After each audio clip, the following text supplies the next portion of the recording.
ابتدا ہے رب جلیل کے بابرکت نام سے جو دلوں کے بھید خوب جانتا ہے۔ دیکھتی آنکھوں سندے کانوں صابری میاں کا سلام پہنچے۔ گاؤں کا چودھری اپنی حویلی سے باہر اپنے ایک نوکر کے ساتھ فصلوں کو دیکھنے نکلا تو راستے میں ایک کسان کے گھر سے ایک خوبصورت لڑکی نکلی جو پانی بھرنے جا رہی تھی۔ اس کی جوانی اپنے جوبن پر تھی۔ چودھری اس پر فدا ہو گیا اور اپنے نوکر سے پوچھا کہ یہ لڑکی کون ہے۔ اس نے بتایا کہ جناب آپ کے مزار جمال کی بیوی ہے۔ چودھری کے اندر کا شیطان جاگ اٹھا اور اگلے دن اس کے گھر پہنچ گیا، لیکن لڑکی غسل خانے میں برہنہ نہا رہی تھی۔ اچانک لڑکی چودھری کو اپنے سامنے دیکھ کر گھبرا گئی اور اپنا جسم ڈھانپنے لگی۔ گاؤں کوٹھی والا کے چودھری کی زمینیں میلوں تک پھیلی ہوئی تھیں اور سینکڑوں مزارے اور نوکر چاکر کام کیا کرتے تھے۔ چودھری کی بیوی کو اس دنیا سے رخصت ہوئے 4 سال بیت گئے تھے۔ ایک بیٹا تھا جو تعلیم حاصل کرنے شہر گیا ہوا تھا اور ہفتے میں ایک آدھ چکر لگا لیتا تھا۔ چودھری کی ایک بیٹی بھی تھی جس کی شادی ہو چکی تھی اور اپنے گھر ہنسی خوشی زندگی گزار رہی تھی۔ چودھری کی زندگی میں کوئی عورت نہ آ سکی اور تنہا زندگی گزارنے لگا۔ بس کبھی کبھار بیٹے سے ملنے شہر جایا کرتا تھا اور زیادہ وقت حویلی میں ہی گزار دیتا۔ ایک دن چودھری اپنے ایک نوکر کے ساتھ فصلوں کو دیکھنے نکلا تو راستے میں کسانوں کے چھوٹے چھوٹے کچے گھر بنے ہوئے تھے۔ اچانک چودھری کی نظر ایک گھر کے دروازے پر پڑی جہاں سے ایک خوبصورت لڑکی نکل رہی تھی۔ اس کے سر پر پانی والا گھڑا رکھا تھا، شاید پانی بھرنے جا رہی تھی۔ چودھری کی نظر اس پر ٹک گئی۔ وہ ایک بھرپور جوان لڑکی تھی جس میں جوانی کا خمار کوٹ کوٹ کر بھرا ہوا تھا۔ چودھری کا جی چاہ رہا تھا کہ اسے دیکھتا رہے۔ لڑکی کافی قریب آ گئی تو چودھری حیرت بھری نظروں سے دیکھنے لگا، کیونکہ اس کا لباس پرانا تھا لیکن اس کا دودھیا بدن کپڑوں سے جھلک رہا تھا۔ لڑکی نے چودھری کو سلام کیا اور پاس سے گزر گئی۔ چودھری نے فصلوں میں جانے کا ارادہ ملتوی کر دیا اور ملازم کے ساتھ واپس حویلی آ گیا۔ اس دوران تھوڑی دیر کے لیے بھی اس کا خیال لڑکی سے غافل نہ ہوا۔ آخر اس نے اپنے ملازم سے پوچھ ہی لیا کہ وہ لڑکی کون تھی۔ ملازم نے بتایا کہ جناب وہ لڑکی آپ کے مزار جمال کی بیوی ہے اور کوئی 20 دن قبل اس کی شادی ہوئی ہے۔ چودھری نے ملازم کو واپس بھیج دیا اور اس لڑکی کے بارے میں سوچنے لگا۔ بار بار اس حسین لڑکی کا سراپا اس کے سامنے آ رہا تھا۔ آخر چودھری کا صبر جواب دے گیا اور وہ اس لڑکی کو حاصل کرنے کا منصوبہ سوچنے لگا۔ شام کو چودھری نے جمال کو حویلی بلایا اور ساتھ والے گاؤں میں اپنے چھوٹے بھائی کے پاس آم اور دیسی گھی پہنچانا تھا۔ ساتھ میں چودھری نے کچھ پیسے بھی بھجوانے تھے۔ چودھری نے جمال سے کہا کہ تم ایک ایماندار اور قابل بھروسہ ملازم ہو، اس لیے میرا ایک کام کرو اور یہ چیزیں اور روپے ہمارے دوسرے گاؤں دے کر آؤ اور واپسی پر میرے چھوٹے بھائی سے شہد لیتے آنا۔ یہ سب چودھری کا ایک منصوبہ تھا۔ اصل میں وہ جمال کو گھر سے دور بھیجنا چاہتا تھا تاکہ خود اس کے گھر جا کر اس کی بیوی کو حاصل کر سکے۔ جمال وہ چیزیں اور روپے لے کر واپس گھر آ گیا اور اپنی بیوی کو بتانے لگا کہ کل صبح اسے دوسرے گاؤں جانا ہے اور یہ چیزیں اور روپے سنبھال کر رکھ دے۔ اگلی صبح جمال نے ناشتہ کیا اور ضروری زادے راہ ساتھ لے کر سفر پر روانہ ہو گیا۔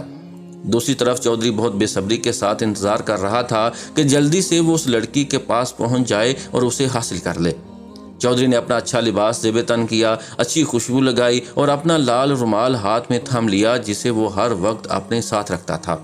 چودھری اکیلا ہی حویلی سے نکلا۔ ملازم نے ساتھ جانا چاہا لیکن اس نے منع کر دیا کہ میں کچھ دیر چہل قدمی کے بعد واپس آ جاؤں گا۔ چودھری جمال کے گھر پہنچا اور دروازے پر دستک دی لیکن کوئی دروازے پر نہ آیا۔ چودھری جانتا تھا کہ جمال تو گھر سے جا چکا ہوگا اور اس کی نوجوان بیوی گھر پر ہی ہوگی۔ اس نے دروازے پر ہلکا سا دباؤ ڈالا تو دروازہ کھل گیا۔ گھر میں کوئی بھی نہ تھا۔ اچانک چودھری کو غسل خانے میں پانی گرنے کی آواز آئی تو وہ سمجھ گیا کہ لڑکی نہا رہی ہے۔ وہ آگے بڑھا، پھر اچانک کچھ سوچ کر رک گیا کہ کہیں وہ لڑکی ناراض ہی نہ ہو جائے۔ چودھری اس کا انتظار کرنے لگا۔ لڑکی نہا کر باہر نکلی تو اس کے بال کھلے ہوئے تھے اور باریک لباس سے نسوانی حسن کی ایک ہی جھلک نے چودھری کو پاگل کر دیا۔ لڑکی نے اچانک اپنے سامنے چودھری کو دیکھا تو گھبرا گئی اور فوراً دوسرے کمرے میں چلی گئی۔ لباس درست کیا اور چادر لپیٹ کر واپس آئی۔ چودھری کو سلام کیا اور کہا، چودھری صاحب آج آپ ہمارے غریب خانے پر کیسے تشریف لائے؟ ہمارا گھر اور آپ کو بٹھانے کے لیے کوئی شایان شان چیز بھی نہیں ہے۔ چودھری مسکرایا اور ایک پرانی سی چارپائی پر بیٹھ گیا۔ لڑکی چودھری کے لیے لسی لے آئی۔ چودھری نے لسی کا گلاس نوش کیا اور بولا، تمہیں تو معلوم ہوگا کہ جمال ہمارا مزارے ہے اور میں اس کا مالک ہوں، اس گاؤں کا چودھری ہوں۔ لڑکی بولی، جی ہاں چودھری صاحب، مجھے سب معلوم ہے، لیکن ابھی تک آپ نے اپنی آمد کی وجہ نہیں بتائی۔ چودھری کی ہوس بھری نگاہیں اس لڑکی کو کھٹک رہی تھیں۔ چودھری بولا، اس دن تمہیں دیکھا تو اپنا ہوش کھو بیٹھا ہوں، بس صبر نہ ہو سکا اور تیری جوانی ہمیں یہاں کھینچ لائی، اس لیے اب اپنے حسن کی ایک جھلک ہمیں بھی دکھاؤ اور اپنے جوان جسم کی سوغات آج ہمیں بھی پیش کر دو تو تمہیں دولت سے تول دیں گے۔ چودھری آگے بڑھنا چاہتا تھا تاکہ اس لڑکی کے نرم و ملائم جسم کو چھو سکے، اسے اپنے سینے سے لگا سکے۔ اچانک لڑکی بولی، چودھری صاحب، ہم غریب لوگوں کے پاس صرف ایک ہی سرمایہ ہے اور وہ ہے ہماری عزت، اگر یہ ہی نہ رہی تو دھن دولت کیا کرنا۔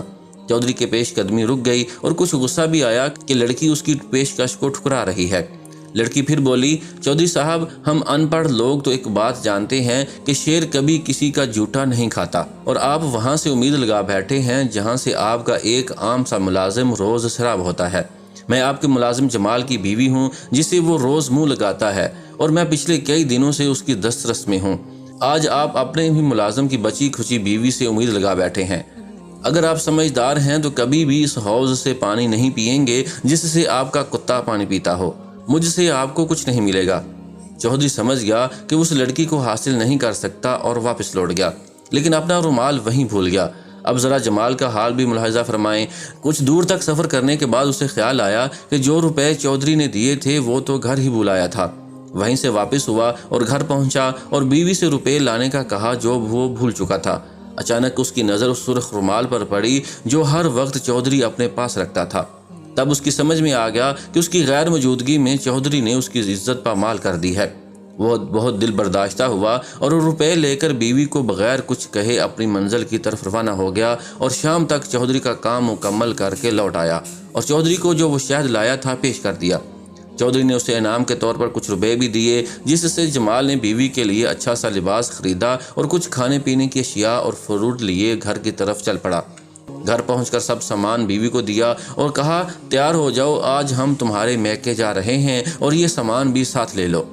اس کی بیوی خوش ہو گئی اور تیاری کرنے لگی۔ تھوڑی دیر بعد وہ گھر سے روانہ ہو گئے اور رات کے وقت جمال اپنے سسرال پہنچ گیا۔ رات وہیں گزاری اور بیوی سے ضروری کام کا کہہ کر وہاں سے چلا آیا، پھر بیوی کو لینے ہی نہ گیا، یہاں تک کہ 1 ماہ گزر گیا۔ اچانک ایک دن لڑکی کے 3 بھائی اسے گھر آئے اور وجہ دریافت کی، لیکن جمال نے بیوی کو گھر لانے سے صاف انکار کر دیا۔